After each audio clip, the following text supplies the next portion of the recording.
keep my own mental health in check, I like to get up and work out in the morning. I think it sets my day and it helps me release any type of stress. The other thing that I do is our program has gratitude journals, and I spend time in my journal and make sure that I'm remembering every day about the things that I'm thankful for in my life.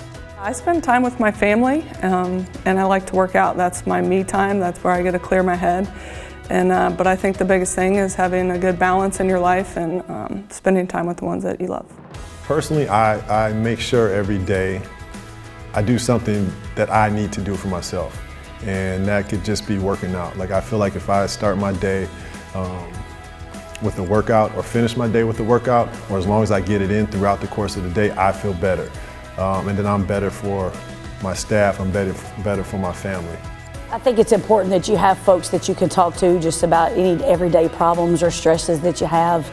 You know, being in Asheville, you can get outside quite a bit, so I do enjoy taking walks or hikes or just getting out and doing something different besides maybe what I do on a day-to-day, just to make sure I'm keeping things in perspective and understanding that, you know, the pressures of the world or the pressures of this job are just part of it on a day-to-day, but making sure that I'm taking everything in stride.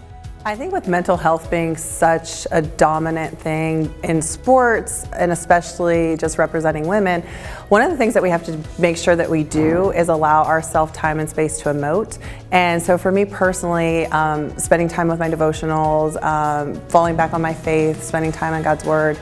I also love to journal, and I think that's a really good way to just help process emotions. And so I encourage all of my players to journal, to get their emotions out, write what they feel, because that's just another way to process it where you're not internalizing things.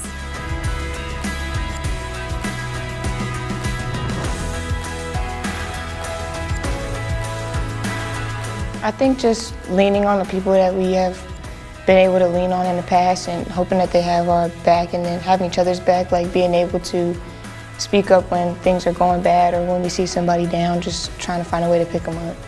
I think one of the biggest ways that we support each other on and off the court is being available to our teammates just to talk, whether it be about basketball or life, and also being open to maybe not talk and just spend time with each other and be comfortable with our presence.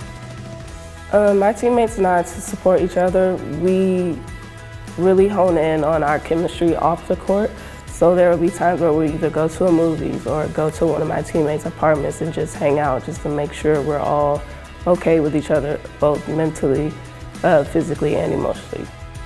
Going into the season, we have built our team chemistry a lot off the floor, so we know that if one of us is having a bad day or having a bad game, we know that we're there to pick each other up. We can hang out outside of basketball, just do things to get our minds off.